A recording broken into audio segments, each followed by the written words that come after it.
नमस्कार दोस्तों, आप सबका स्वागत है हमारे आज के खास वीडियो में। आज हम बात करेंगे दो बहुत ही इम्पोर्टेंट इंटरनेशनल ग्रुप्स के बारे में, G7 और ब्रिक्स।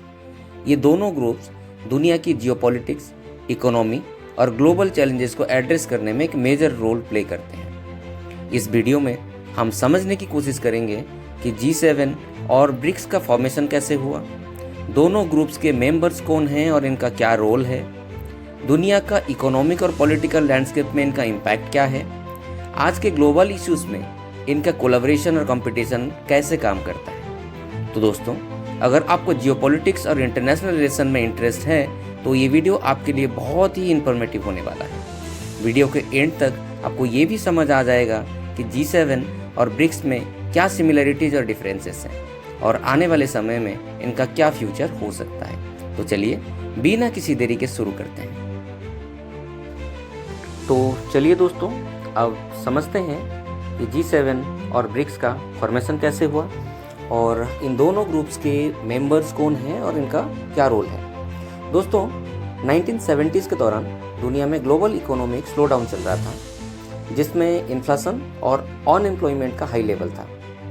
1971 में यूएस प्रेसिडेंट, जो उस समय रिचर्ड निक्सन थे, उन्होंने गोल्ड स्टैंडर्ड को ख़त्म कर दिया।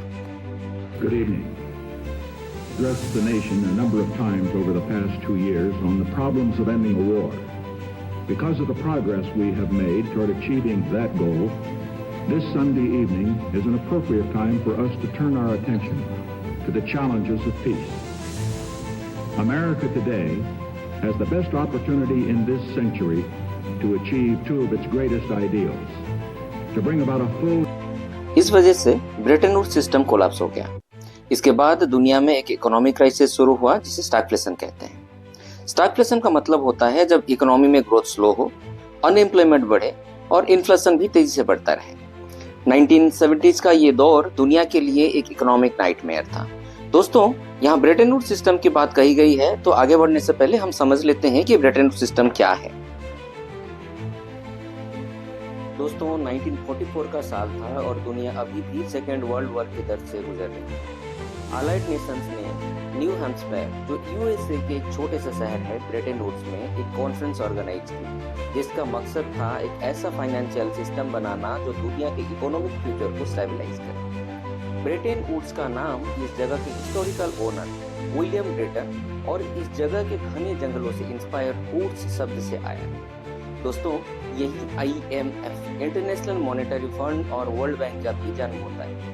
दोस्तों, IMF और वर्ल्ड बैंक के लिए और कभी डिटेल में वीडियो बनाएंगे। दोस्तों, ये जो ब्रेटन वुड्स सिस्टम है, ये फिक्स्ड एक्सचेंज रेट पर बेस्ड था।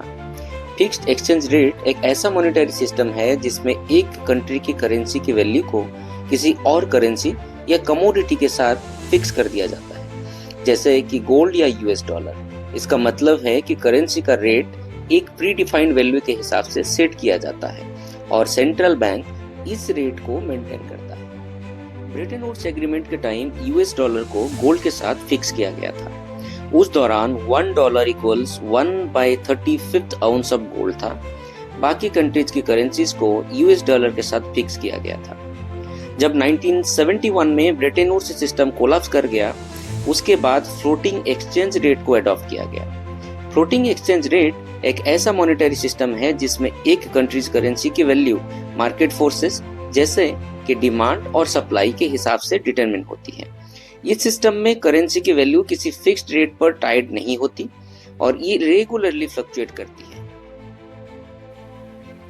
दोस्तों, G7 की शुरुआत सिर्फ इस ब्रेटन वुड्स सिस्टम कोलैप्स होने की वजह से नहीं हुई थी, बल्कि एक और इवेंट जिसको दुनिया यम किपुर वॉर के नाम से जानती है, वो भी जिम्मेदार है। तो चलिए ये यम किपुर वॉर क्या है समझते हैं। 1973 का वर्ष था। पूरी दुनिया में तनाव का माहौल था। 6 अक्टूबर को जब यहूदी समुदाय अपना पवित्र त्योहार यम किपुर मना रहा था और इस्लामी कैलेंडर का 10वां दिन रमजान का था, एक अप्रत्याशित घटना ने मध्य पूर्व में हलचल मचा दी, जब इजिप्ट और सीरिया ने इजराइल पर अटैक कर दिया। इस वार ने न केवल क्षेत्रीय राजनीति को बदल दिया, बल्कि विश्व स्तर पर प्रभाव डाला। इसे यम किपुर वार, रमजान वार या अक्टूबर वार के नाम से भी जाना जाता है।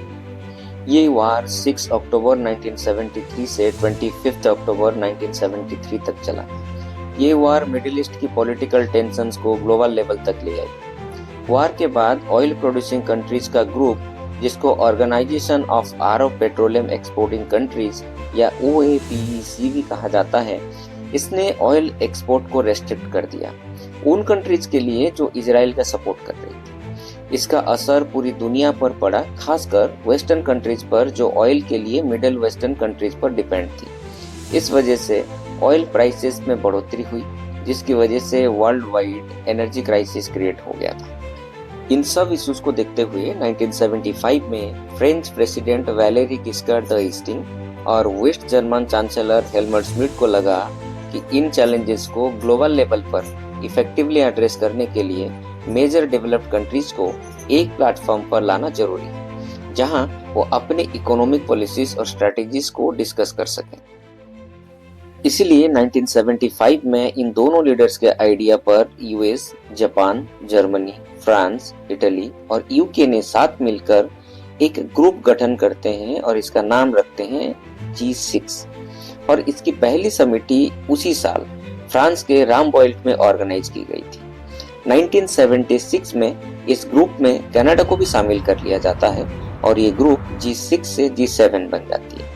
साल 1997 आते आते इसमें रसिया को भी शामिल किया जाता है और G7 का नाम बदलकर G8 रखा जाता है।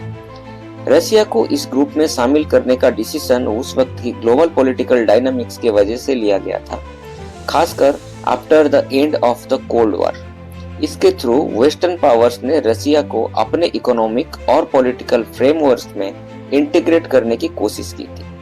रसिया की शामिल होने के बाद G8 का फोकस ग्लोबल इकोनॉमिक और सिक्योरिटी इश्यूज पर रखा, लेकिन 2014 में रसिया ने क्रीमिया को एनेक्स कर लिया, जिस पर इंटरनेशनल कम्युनिटी ने स्ट्रॉन्ग ऑपोजिशन दिखाई।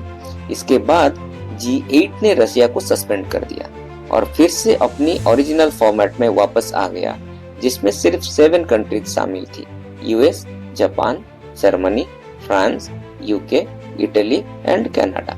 कुछ इस तरह G7 का फॉर्मेशन होता है। दोस्तों, ब्रिक्स को समझने के लिए मिलते हैं अगले वीडियो में। तब तक के लिए नमस्कार।